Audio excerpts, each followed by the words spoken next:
Hello and welcome back, everyone. My name is Ryan Zimmermas. I'm the lead economic recovery program manager at DED.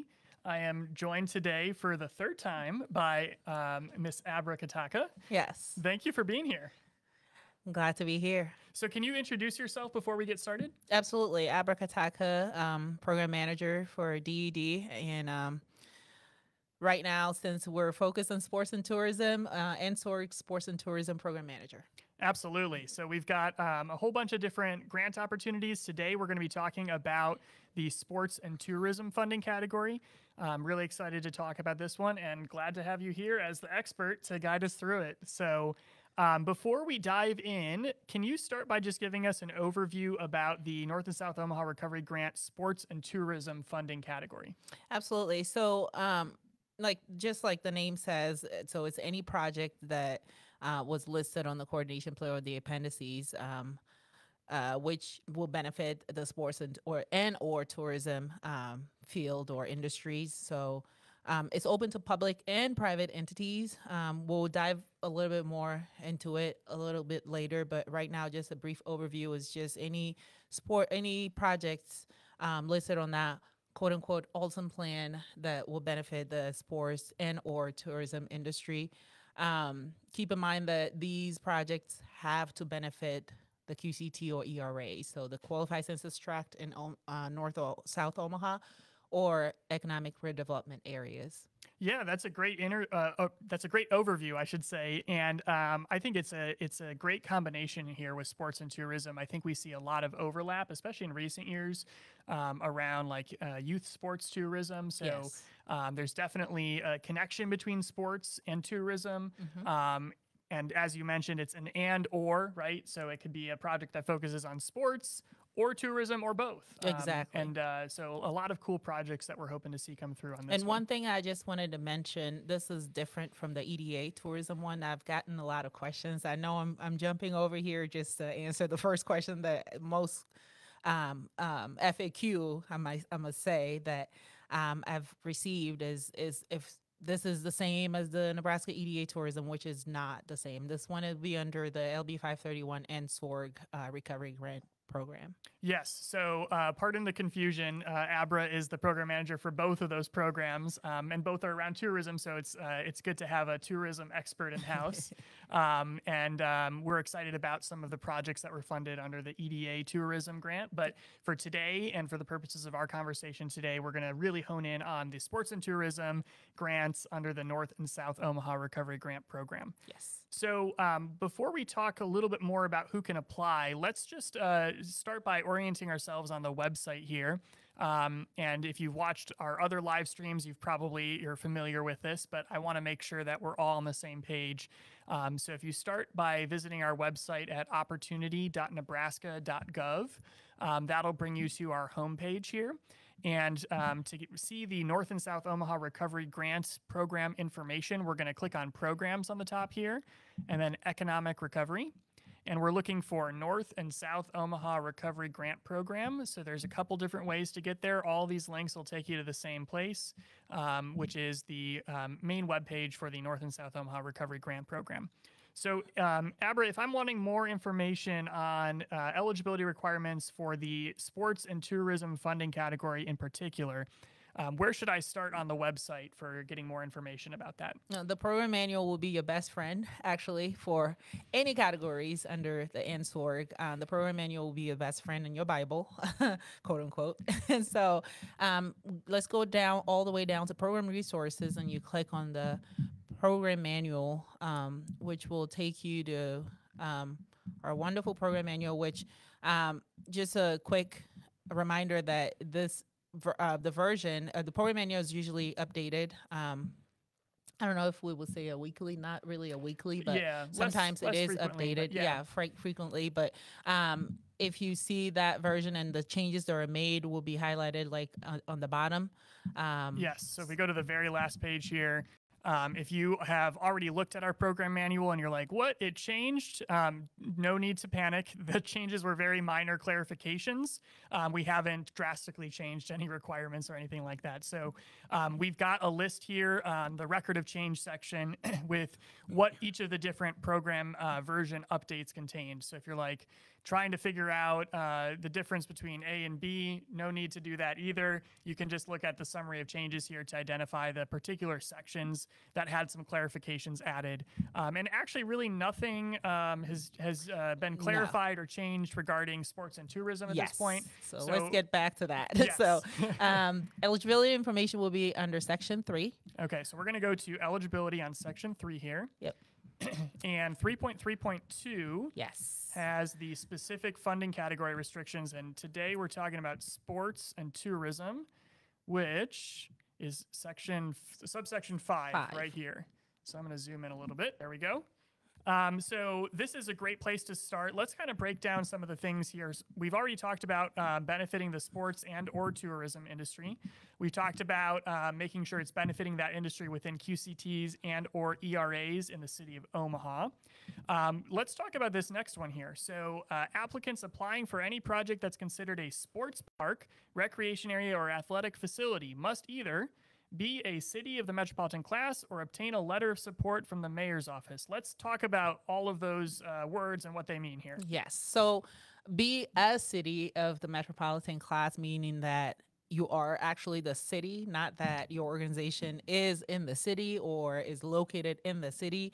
No, we're talking about Omaha here. So you are actually the city of Omaha. Yes. Is this question. So there's only one organization or applicant that would fit this first definition, and that is the city of Omaha. So if you're watching this and you are in the city, you're working for the city of Omaha, and you're in the city office that is applying for this, you're good to go. You don't need a letter of support from yourself. Exactly. Right? So if you're not the city, then you have to obtain a letter of support from the mayor's office. Of course, it says the city of the metropolitan class at this time. That will be the city of Omaha.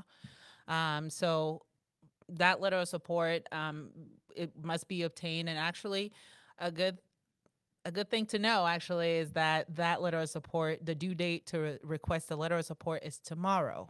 Yes. So let's talk about how you actually, because this is probably a question that's come up a lot. How do I get my letter? So just to clarify, Aber and I work for the state of Nebraska. We are in the Department of Economic Development. We do not work for the city. So we've reached out to our partners at the city to ask them for guidance on how they would like to process requests for a letter of support. And they put that in our frequently asked questions. So we're going to hop over back to the website.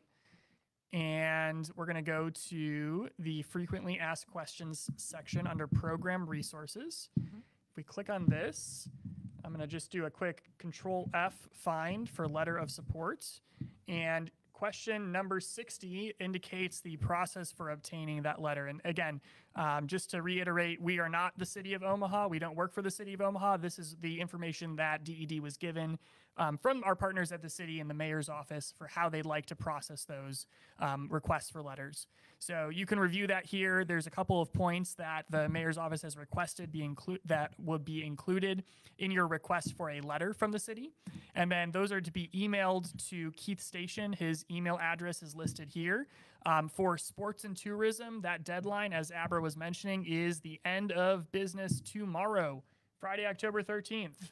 Yes. So that is coming up. If you are watching this, you're wanting to apply for sports and tourism, you have something that's going to require a letter of support and you have not requested that letter yet, get on that ASAP. Exactly. So that's something that you need to get on. Even if you're still working on the application at this time, get on that if you're interested in this funding category.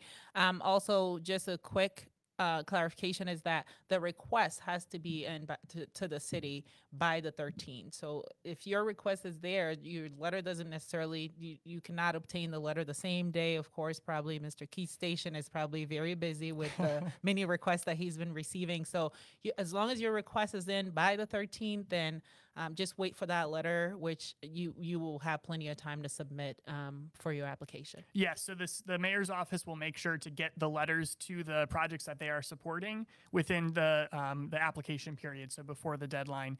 And we would just ask that if you have questions about the status of your letter, don't bring those to us. We don't know. Again, we don't work for the mayor. Reach out to Keith and follow that contact information that's listed in question number 60 on the FAQs. Yes. So let's hop back over here. So we've talked about the first part being related to sports and tourism, being located in an eligible area. We talked about the second part, which is if you're considered a sports park, recreation area, athletic facility, obtaining that letter of support from the mayor's office. Right. Let's talk about this next part here. So this is for applicants that are applying for a project which received an economic score of greater than or equal to 2.0. Can you talk to me a little bit about what that is about? Right. So a couple for all these funding categories, including the sports and tourism funding category, of course, you have to have been listed in the coordination plan, which is referred to as "quote unquote" the Olson plan. A couple ways to get there. It's available on the Nebraska legislature page, but a couple ways to get there. There's a link on our website. There's a link on the program manual. You can go to the Nebraska legislature page yourself and look for it. But Ryan is getting there right now. Yep, so that link is under who is eligible to apply. It's right under this handy map that'll show you what the eligible areas are. And you can even plug in your address here with this search tool and it'll zoom in on your address.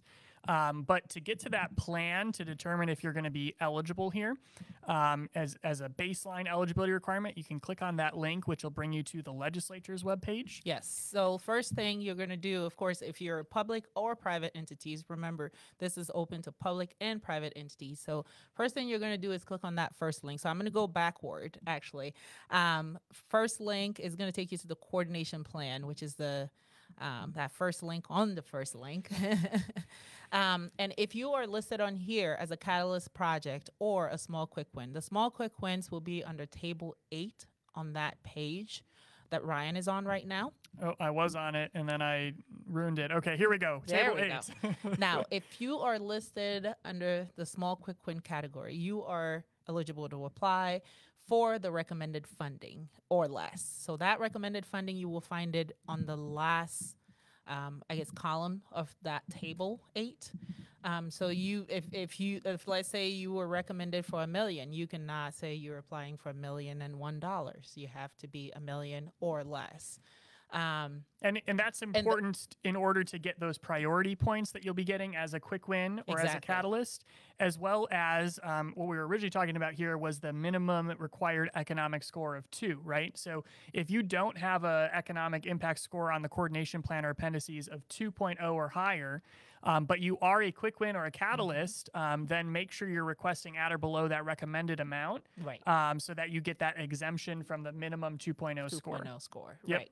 And so on this page, again, we're doing it backwards. That this is to get the exemption from that 2.0 economic impact score. So on this same page, same list, the catalyst project will be the ones in green. If you're colorblind, please, if you find your proposal on this list, you can just see a big C, and that's a catalyst project. Again, you can only recommend the funding, that last column. Yep. So again, if you're wanting to get that exemption from the economic score, make sure that is a catalyst or quick win. You're requesting at or below the recommended funding amount to get both the priority points for being a recommended project and to make sure you're hitting that exemption requirement. Right. So if you are not on this coordination plan, then you can go back to the Nebraska legislature page.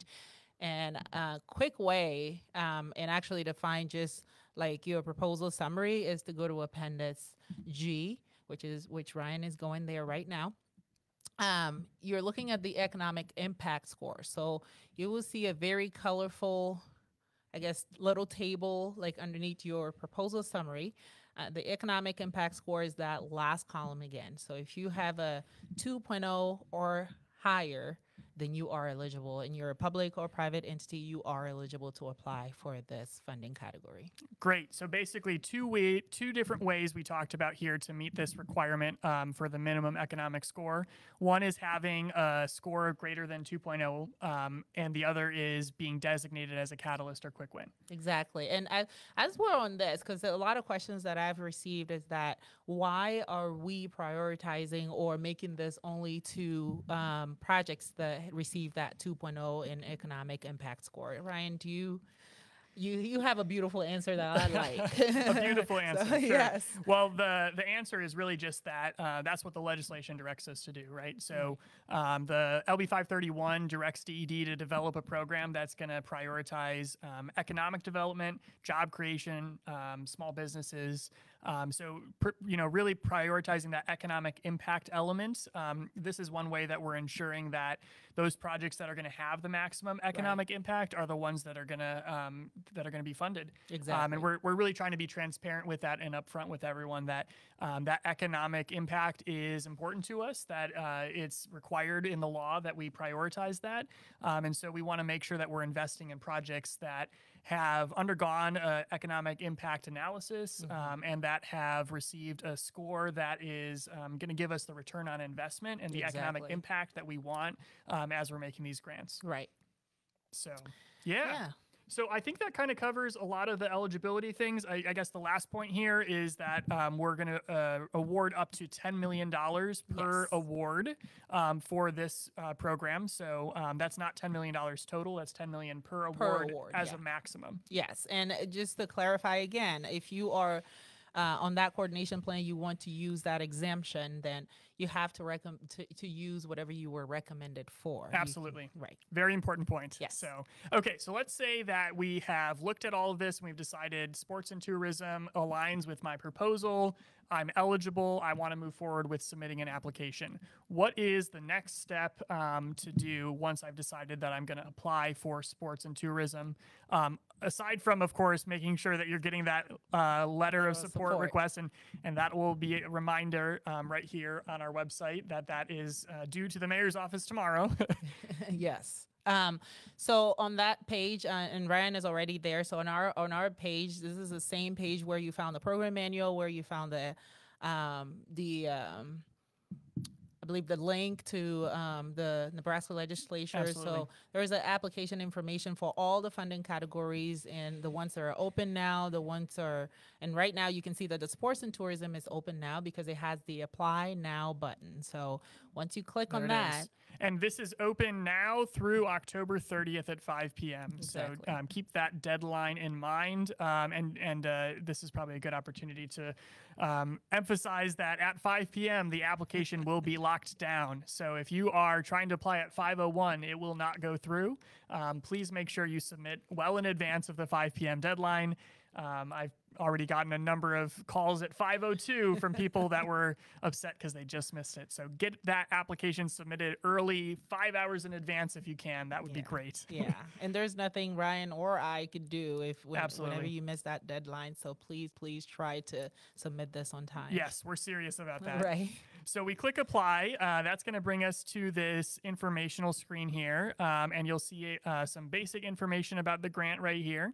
If you click the apply button, it's going to ask you to log in to Amplifund. Yes. So this Amplifund is the system that we have been using for all these grants. So Ryan is already registered. So of course it's going to take him to that login page. But if you're not registered, there is a register button right there. If you've never applied for a grant through DED, if you've never used Amplifund before, you can register. Super easy process. You just fill out the information, basic information, and register. There you go. So we're just going to log in here with the existing account that we have. And it'll take me, after I log in, it'll take me back to this informational screen here, and I have to click apply again. If you've already started an application, you'll see that will come up here. If you wanted to start a new application, you can click Start New Application. But this is important too. If you're halfway through and you want to go back and save, you can do that. And this is how you jump back into where you left off. Right. So we're going to click on that here. Again, it's going to bring me back to the opportunity details to start. We're going to jump over to project information. Yes. So first thing you'll want to do is give your application a name, sports application, right? Whatever that might be. Try to be specific Right. with your name. It helps us when we're sorting through. So if your project is the XYZ sports fields, make it the application name, the XYZ sports field. Exactly. We want to be able to identify that pretty easily.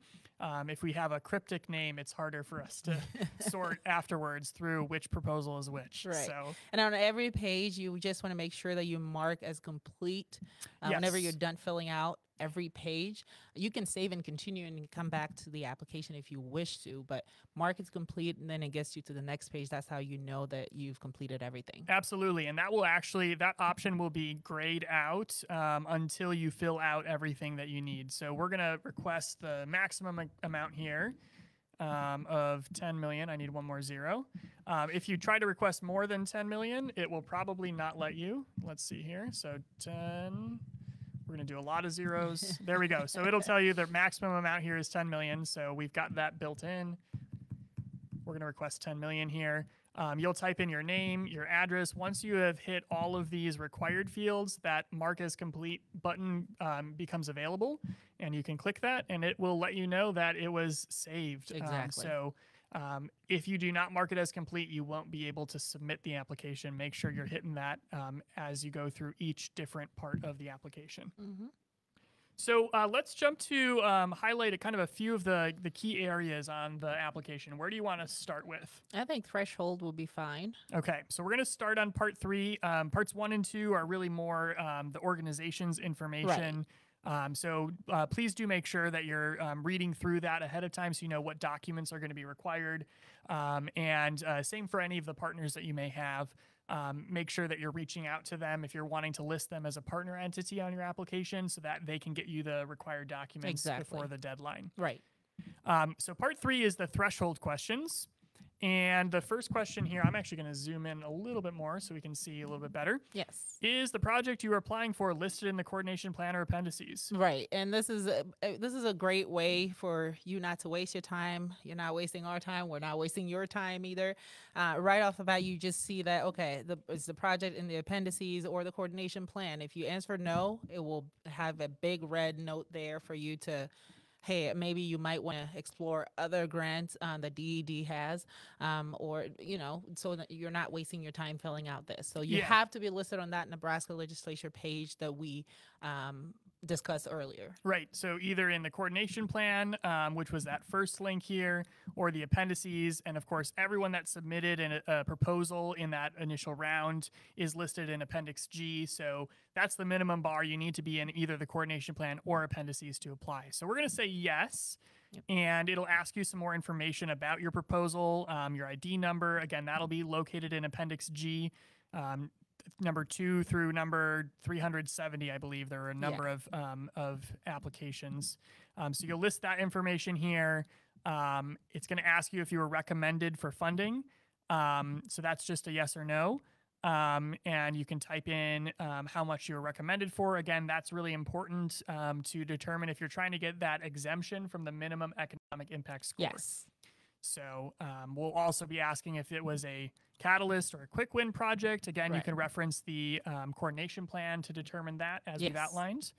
So now we get a couple questions that are really about eligibility for this specific grant application. Is your project related to tourism? And if I say yes, please explain how it relates to tourism. Same thing with sports park, recreation area, or athletic facility. Yes or no, and explain how it relates to that. So what are we looking for folks to provide if they say yes in either of these sections here? Honestly, you know your project better. And we yes, you're applying for a project. If you say XYZ sports facility, okay, we don't know what it's about. So this is the perfect opportunity for you to explain, okay, yes, it is related to tourism. It will draw a lot of people to this area. Like those are examples of more clarifications that we need when answering these questions. And there's never such thing as too much information, honestly. give it all, give all the information.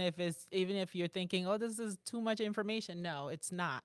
It helps us and the reviewing team whenever they're reviewing, oh, this is a great project that will benefit the QCT or ERA.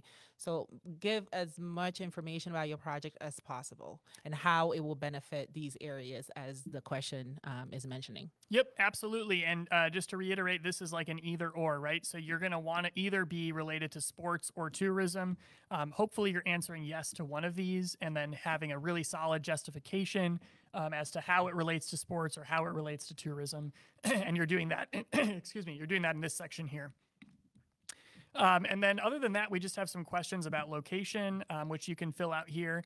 One of the questions that I've received a lot about location is, what if I have a site, but I don't know about the zoning yet, or I don't know about site control, or anything like that? What should I answer for these things here? Well, I believe that that's a research. That's something that you have to research on to provide the zoning. But there is a website, I believe, that will.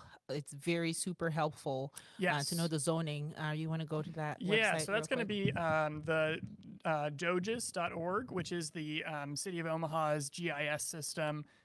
This is a great resource to use if you're wanting to understand what the zoning is for your parcel. So you can search for your parcel here, and it'll give you a bunch of different really helpful information about that parcel. If you're trying to find proof of zoning, this can be one really good way to show how it's zoned. Yeah, and one question actually in particular that I've gotten, and maybe a lot of people have that question, but one that came forward was that, hey, I want to pay. Do you need me to pay to get a map or to... You don't necessarily need to pay to get something. If you are able to get a picture that you can upload showing the zoning, that it's properly zoned and it's approved, then honestly that's sufficient proof. We don't want you spending a whole lot of money for applying for this. But so that's a great resource tool that Ryan just outlined there. So use that and upload a picture of it or snippet of where your area is or your site is. Absolutely. And again, to reiterate, we're going to ask if you're in a QCT, an ERA within the city of Omaha. You can use the website, our DED website and the map on our website to figure out if you are in just a QCT, just an ERA, or both within the city of Omaha. So a variety of different resources available to help you through the location section. Yeah, and on that map, honestly, a lot of people usually are like trying to like zoom in and find their location. A great way that actually has helped me a lot is that search button where you can just type in your address and then it will take you right into that zone. And then you can kind of see if you're within the color area or not. Yep. So here we're in the blue area, which is a QCT and an ERA. Right. So you would mark both. This is actually our North Omaha office for DED. So you can see that's located in both a QCT and an ERA. In that case, I would be marking all three of these here. Exactly. So let's jump on to the next section of the application here, which is the general application questions. And you'll notice a note at the top here. A lot of the questions in this section are going to directly mirror the questions from that initial round with Olson in the coordination plan and appendices. So you might have already, some of these might sound familiar. You might have already answered some of these questions. And assuming that your project is really not changed too much, you're welcome to copy and paste your answers directly. Right. We actually have a tool that we built so that you can request your original data if you're trying to go through your My Documents folder and figure out where that proposal was stashed. No need to stress about it. We can get that information for you. Yes. So how do we do that? On the application or on the website. Yep. On the website, if you want to scroll down again, this website is your best friend. Other than the program manual, this is your best friend for the website. So there is a coordination plan and appendices data request form that you can fill out and submit over to DED, and we are very quick in responding to those requests so that you can get your proposal on time to be able to fill out the application on time. So fill that out, whatever your proposal number or that form is requesting, and send it over on our side, and one of our team members will respond with your your original proposal. Yep, and we usually turn that around in about 1 business day or less, so that should be over to you pretty quickly. Can save you a lot of time if you don't want to reinvent the wheel. Yes. That being said, as you're filling out section 4 here of the application, if you have a project that some of the details have changed, we encourage you actually to update those details as it's evolved over time. The key here is we want to make sure you're still within the same scope of the original project that you submitted. And that's because the legislation requires for eligibility that the project has to be listed in the coordination plan or appendices. So we want to make sure it's the same project, Right. but we also want to know what the project looks like today, not what it looked like a year ago. Exactly. So please do update any of these answers here, whether it's about the timeline or any of these questions as you go through so that we can get the most accurate and up-to-date look at your project as we're reviewing it. So I think the next section that we were going to look at is section 5, which is going to have a little bit more specific questions about sports and tourism related things. So can you talk to us a little bit about this section, Abra? Absolutely. So this is kind of like the same question that we kind of asked at the beginning of the application, but this is more in detail. So this question specifically is asking that the first question is to explain how your project will benefit the sports and or tourism industries within QCT and ERAs. Again, the targeted area are the qualified census tract and that those ERAs of the city of Omaha. So this is a great opportunity. I feel like this is your show that you're running for your project. So this is a great opportunity to prove that your project or proposal, how it will help within the QCTs and the ERA. So again, don't think that this is too much information. Whenever you're filling this out, you're like, okay, this is too much information. Maybe I'm giving them too much. Please provide as much information as possible, whichever way. If you have numbers, if you have verified numbers, please provide all those within these 2 questions, actually. It really, really helps with our scoring teams whenever they're going through it and you're very, very thorough. It helps to really see the big picture. Again, you know your proposal. We don't know it as much as you do. So paint the picture for us, basically. Yes, this is your time to shine. And I'll just point out, you have 3,000 characters. So if you feel like you're too long, it'll actually cut you off at some point. Yes. But that point is pretty far down the road. You have 3,000 characters. So feel free to use as much or as little as you need to really communicate why your proposal is a good fit for the sports and tourism category here under the North and South Omaha Recovery Grant Program. And that might be a good opportunity for us to just visit the program manual one more time and review the criteria. So once you have submitted this, we're going to be reviewing this based on the application evaluation criteria outlined in section 5.1. Yes. And so that's going to be relatively consistent across all of our programs, except for this last section, which is program specific. So that's about 1/5 of the total weight of the scoring is going to be program specific, which means specific to sports and tourism in this case. So if you're wondering what those program specific criteria are, we have those outlined in section 5.3. And you'll see that after the kind of general criteria that apply to all NSORG programs, we're going to see the project categories proposal information here. So let's look at sports and tourism grants. And you'll notice that these 2 criteria are eerily similar to these 2 questions here. Exactly. So really take your time on these 2 questions, even though it's just 2 questions in one section here. These are questions that are going to directly feed into your score as we're evaluating this under sports and tourism. The ability of your project to benefit the sports and tourism industry and the ability to attract visitors, identical pretty much word for word to the questions we are asking here. So wink, wink. This is a big hint. If you want to really score some points with our reviewers and increase your chances of receiving funding under this grant, 1/5 of the points are coming from these 2 questions. Right. So yeah, time to shine. Again, just to reiterate, this is your time to shine. Please use that opportunity to get those points.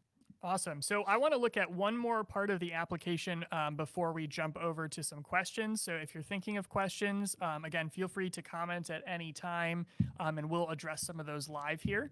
But before we get over to questions, the last thing I want us to look at on the application is the budget module here, because this is, I think, an area that some folks struggle with a little bit more. It's the last area right before you submit. So this tends to be the one that you're doing last minute at 4:58. And can cause some problems. I would highly recommend visiting this before 4:58 on the day it's due. Yes. And really the budget, even though it's the last module here, is really important to understanding how you're actually going to use the grant. Yes. So please take your time on this category. Of course. If you're mentioning something and you're being very thorough within your description, and then in your budget, if it's reflected, it really, really helps to see, okay, yeah, this is exactly what they said in their proposal. So it makes sense on the budget. One thing that's really, really great about these budgets categories is that you can create your own budget categories. There are a couple that have been created on there for you, but you don't have to use them. And this goes out for all, I believe, NSORG funding categories that have a budget or require a budget. So this will be like, Ryan is actually on the create. Yep. Create, so okay. If you want to create a new budget category, as Abra said, you don't have to use these categories that we provide for you. You can really anything that's within the scope of what you're doing, what your project is. You can create a category here by clicking this plus button. So let's call this sports park, right? So I'm going to be building a sports park. Whatever that category might be. Good thing that you brought that up, because that screen actually does have the category description. Please include the description. Sometimes we don't know. You're talking about supplies. Okay, what kind of supplies? Like, it will help. Again, there's not such a thing as too much information. Be specific, as even if you want to include a supply as pen or cup, or it doesn't matter. Like, but be very, very specific on these description for the budget categories. It really, really helps the program manager. If your project ends up being like selected, it really helps to avoid phone calls later on to kind of figure out, okay, what was this for? Absolutely. So yes, don't skimp on the budget. Fill that with detail. Once you've created a category, you'll actually see it still says $0 under that category. So the categories is what it sounds like. It's just a category. To actually put dollars under that category, I'm going to click that plus right next to the category. So in this case, sports park, I'm going to click the plus right next to sports park to create a line item. And you'll see the screen comes up here, new line item. So this would be a more kind of granular level of detail that would fall under the sports park category. So maybe construction materials. I don't know. They probably require like sand for baseball fields, and you probably need some turf if you're doing a soccer pitch or something. Speakers. Yeah, there's a lot of different things that go into this. So you can get as detailed as you'd like here. We like it when you're detailed, so we get a really good sense of what you're going to be using the grant for. And as you're on the screen, Ryan, one thing that comes in mind, a lot of folks are actually very familiar with some of these grants or previous grants or EDA tourism grants. They've asked this question of, okay, where do I put my cash match if I have other funding? There's no cash match requirement for these grants, so unfortunately there's no space here, but there's a space that we can talk about later on. Yes, let's revisit that. So this is really just your grant budget. It's not for your match funds because we're not requiring match for any of these grants. So keep this section just to the items in your budget that you want the grant to directly reimburse. Right. Again, you can have a narrative with some details on the line item, and then once you click create over here, it'll actually show up as $2 million here, and it'll add up the different line items that you're putting in. You'll see the total expense cost down here. The key here is to make sure that your total overall budget cost must be 0. So what the system is doing here is it's taking $2 million over here, and it's subtracting the award amount that we requested. So if you remember on that first page, under project information, we said we were going to request $10 million. So we want to make sure that you're asking for the grant to pay for line items that total the amount that you're requesting. that should balance. So these expenses on the top should match the revenue or the award that you're requesting on the bottom. Exactly. And this is a great way for you to double check the amount that you're requesting. Because if on this screen you're seeing like 1 million, but then you meant to request 2 million, then this is a great opportunity to go back and change that amount. So if you need to go back, just go back to project information over here. Again, where it says award requested, we could change that to 2 million. And when we save over here, it's going to update it over on the budget section as well, just to demonstrate that. There we go. And now we have a total overall budget cost of 0, and it'll actually allow me to mark this as complete. Perfect. So that's how that works. So let's talk real quick about match. And this is a question that I've heard a few times as well. So if I want to show that I have other funds beyond what I'm requesting from this grant that are going to be contributed towards this project, there's actually a place for that in part 4. Yes. So let's scroll down. It's towards the bottom of part 4 here under duplication review. Exactly. So on this section here, and we've gotten a lot of questions about this, the total need prior to assistance is basically your total project costs, right? So if we're requesting a $2 million grant for a $10 million project, maybe our total need is $10 million prior to assistance. Right. If you have other funds beyond the DED grant that have already been secured or pledged, you're going to click yes here. Yes. Otherwise, you just click no and move on. But when you click yes, it's going to ask you for the total amount you've received from other funding sources. So maybe you've received an additional $8 million. And you're going to see a table populate down here. This is where you can list some of those other items. Yes. So you'll put in the line item, the source, the total need prior to assistance, which is the total cost of that line item, and then the amount that you've received from that source for that line item to arrive at the unmet need. Basically, what we're looking for here is that we are meeting the unmet need, right? So we don't want the DED grant to be reimbursing something that you've already received funding for. We don't want you to double dip. We don't want to duplicate benefits or duplicate funds. So this is just to make sure that that unmet need is what is being met by this grant. Yes. And again, don't spend your time or waste your time. I've had an applicant who wasted their time on that budget trying to figure out why it wasn't adding up because they're trying to add that match. So don't waste your time. Just skip over to this if you want to report to match. Of course, create your budget, and then when you get to this section, you can report whatever you have as from other sources. Perfect. So again, this is under part 4, and we looked at the budget, which was this next module here. Yes. I think that is everything that we wanted to cover on the application today. But just to reiterate, if you have additional questions, we really just skimmed the surface on this. Feel free to reach out to Abra or myself or any of our team members. We're more than happy to answer your questions and provide you assistance if you run into any issues with the application. Absolutely. And don't forget the deadline for the letter of support for the request is tomorrow by 5 p.m. Absolutely.